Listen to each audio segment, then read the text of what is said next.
Estamos de volta com o quarto e último bloco do programa Despertar da Consciência, aqui na TV Mundo Maior, TVC Canal 13 e demais afiliadas. Hoje falando sobre Força Vital, quinto programa da nossa série. Sebastião, falando então sobre essa questão do que estávamos ainda nos referindo no bloco anterior, quando a personalidade não compreende, como que é feita então essa transmutação? Aí é onde entra o processo do conhecimento de fato, como Allan Kardec chamou de conhecimento de causa. Então eu não estou diante de um paciente só por ver a parte física, emocional, psíquica. Eu estou diante de uma fração da consciência de algo muito maior. E quando Allan Kardec percebe isso, ele mostra que, apesar das palavras não atingir o elemento encarnado, a personalidade que talvez não estaria entendendo de fato, elas levariam um conteúdo para o universo interior do indivíduo. Mais tarde, Emmanuel veio explicar isso, dizendo que quando verbalizamos o que pensamos, o que sentimos, usando os recursos verbais, literalmente, nós estamos transferindo para dentro de quem nos ouve partes do nosso espírito. E mais tarde um pouco, Hermínio Corrêa de Miranda vem mostrar que a linguagem não precisaria ser verbalizada para que isso ocorresse. E mais tarde ainda Joana de Ângeles também. Ela mostra que nós poderíamos despertar a consciência de um indivíduo de fora para dentro. Então, ele estaria recebendo as informações de fora porque estariam indo do nosso universo. Só que elas estariam atravessando a barreira do seu físico, do seu perispírito, da sua mente, da sua alma, indo dialogar com seu Cristo interno.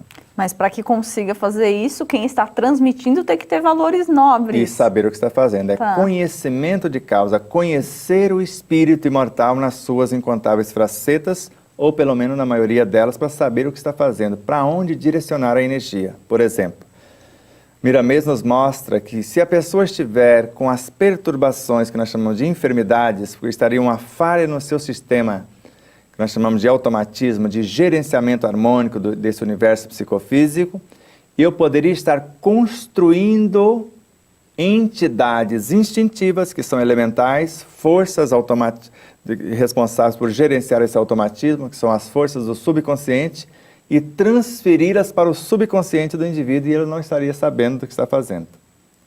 Nós reprogramaríamos esse elemento no sentido de recobrar a sua saúde sem ele perceber.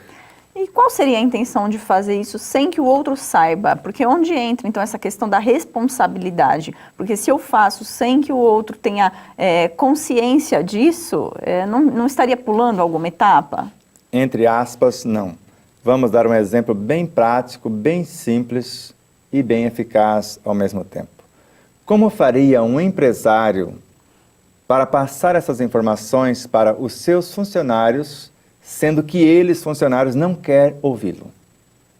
Uma música ou uma mensagem gravada em áudio, sem volume, já faria isto. Isso já foi provado pela ciência.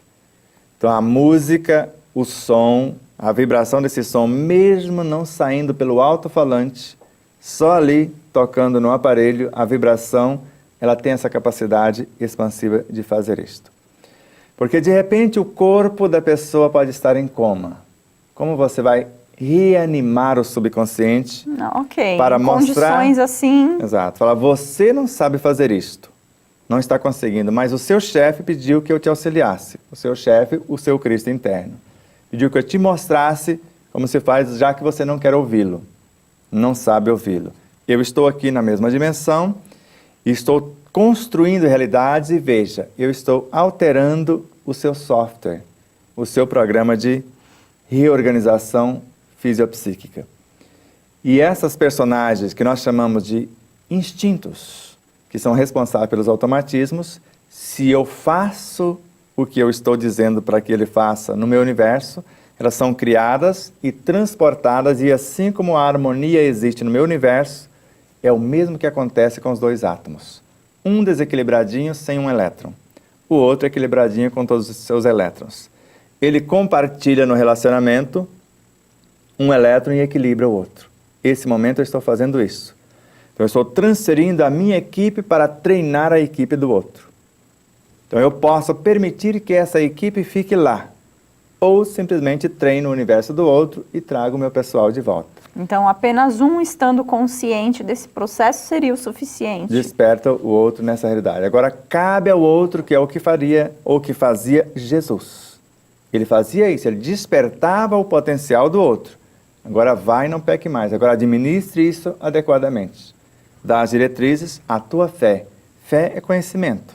Então a sua fé te curou, quer dizer, a sua consciência, o seu Cristo interno assimilou, já sabe o que fazer. Agora obedeçam, vá e não peques mais. Isso também não necessariamente verbalizado. Não precisa ser verbalizado na maioria das vezes, porque isso pode ser transferido, segundo Kardec, a energia vital, ou esta bioenergia, seria transferida pelos olhos, pelas mãos, mais do que qualquer outra parte do corpo. Hoje sabemos que por todas as partículas do corpo, físico, perispiritual, mental, etc. Mas naquele momento ele percebeu que ela saía mais pelos olhos e pelas mãos. Então um simples olhar já seria o suficiente. E mais tarde ele percebeu que a prece era uma magnetização, mais do que os olhos, uma oração. Que ela poderia ou teria o poder de interferir no universo perispiritual e desagregar estruturas que foram condensadas, elementos negativos, e dar um alívio à pessoa, como se desmanchasse aquelas estruturas odientas, de mágoas, de ressentimentos, etc., e dar pelo menos um fôlego para a pessoa poder começar outra vez. Por isso que nós recebemos aquele determinado alívio quando recebemos um passe. Mas quando não mudamos o comportamento, daqui a pouco ficamos estropiados da mesma forma e ficamos dependentes do passe. Então isso acontece o tempo todo para quem sabe fazer. Então, se eu sei, eu abraço a pessoa e ela não suportaria eu dizer, porque ela já sabe o porquê está sofrendo, as palavras mal colocadas, os comportamentos indevidos, e não precisa de eu lembrar. Ela já sabe que está se matando. Ela precisa de alguém que conforte-a, que esclareça e às vezes sem verbalizar. Porque Emmanuel também disse que o melhor amigo é aquele que vai visitar o amigo, passa às vezes a noite com o amigo e não diz uma única palavra e ele sai com a impressão que teve o mais perfeito, o mais belo diálogo de sua vida. Principalmente o amigo que foi visitado e que precisava da orientação. Então, o nosso comportamento, o nosso exemplo, o que nós já temos vivenciado em nosso patrimônio, tem o poder de fazer essa transferência desses conteúdos. Ramatiz também na obra Jesus e a Jerusalém Renovada fala a mesma coisa. A mensagem do médium, do orador, do profeta, ela atravessa as fronteiras e vai à essência do ser. E fica como se fosse pulsos vibratórios, como se fosse um passe constante, porque ele fala e continua vivenciando o que fala. Aí essa como fosse uma semente que vai eclodindo do interior até chegar ao exterior e desperta essa consciência também. Porque é o processo que Jesus faz conosco. Eu enviarei um outro Consolador, que relembrará tudo que foi dito, completará o que não pude dizer, esclarecerá o que ficou obscuro ou não compreendido. E esse Consolador, esse Espírito da verdade, de verdade, estará em vós. Então Jesus está em nós, que é o Cristo interno, fazendo isso conosco. E o despertar da consciência é exatamente isso. Então, eu ia te perguntar se, quando não temos ainda, quando se faz esse processo sem ter os valores, como ficaria? Mas sabendo que todos nós temos esse Cristo interno, temos esses valores, porém muitas vezes adormecidos, ainda não despertados. Mais uma vez, Jesus, não sou eu quem faço as obras. O Pai as realiza através de mim. Se eu não tenho às vezes os valores e tenho a nobre intenção de me enriquecer na ação, nessa situação, e eu transmito a energia sendo um instrumento consciente que eu não tenho, mas desejo adquiri-los. Que é o que Jesus deixou nas entrelinhas nessa mensagem. Não sou eu quem faço as obras diretamente, o Pai as realiza através de mim. Ou seja, eu canalizo a energia do cosmos e as transfiro para outras realidades.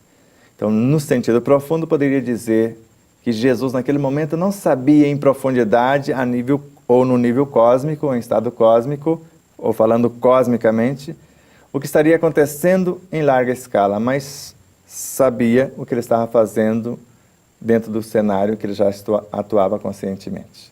Então, todos, de alguma forma, podem atuar desta maneira. Com certeza, não temos dúvida disso. Então, se eu me preparo, como nós vemos aqueles dois médiuns na obra Nos Domínios da Mediunidade, o estudo, a seriedade, a responsabilidade, a pontualidade, a frequência, a assiduidade, tudo aquilo que eles preparavam, eles não sabiam, porque a técnica era dos espíritos. Eles impunham as mãos e não sabiam de fato as minúcias do que estavam acontecendo, mas da parte deles faziam o máximo de preparo e se entregavam aos benfeitores para que fossem conduzidos, como foi o caso do Aulos num dado momento, coloca a mão, perispiritualmente falando, no centro frontal de um deles e a mão física de um deles escorre ou vai na direção do fígado ou de um órgão, né, daquele paciente ou daquele elemento que estava recebendo a assistência. Então, quando nós não sabemos o que fazer, como fazer e quando realizar, fazemos o máximo de nossa parte, nos entregamos e deixamos-nos ser guiados pela intuição, por exemplo. Ok, isso aí. Muito esclarecedor esse programa de hoje. Chegamos ao final e se você quiser assistir novamente este programa, assistir os programas anteriores, séries anteriores, compartilhar também com outras pessoas este programa, é só você entrar no nosso site, tvmundomaior.com.br. Dúvidas ou sugestões? Mande-nos um e-mail para despertar@tvmundomaior.com.br. Sebastião, muito obrigada por todo esse esclarecimento que você pôde nos passar. Só não nos esquecermos que é só a base desse segundo bloco, desse universo que nós vamos falar em 4 programas. É só o começo. O programa posterior promete um pouco mais. É isso aí. Então, no próximo programa estaremos tratando do tema recursos imensuráveis. Então, aguardo você no nosso próximo programa.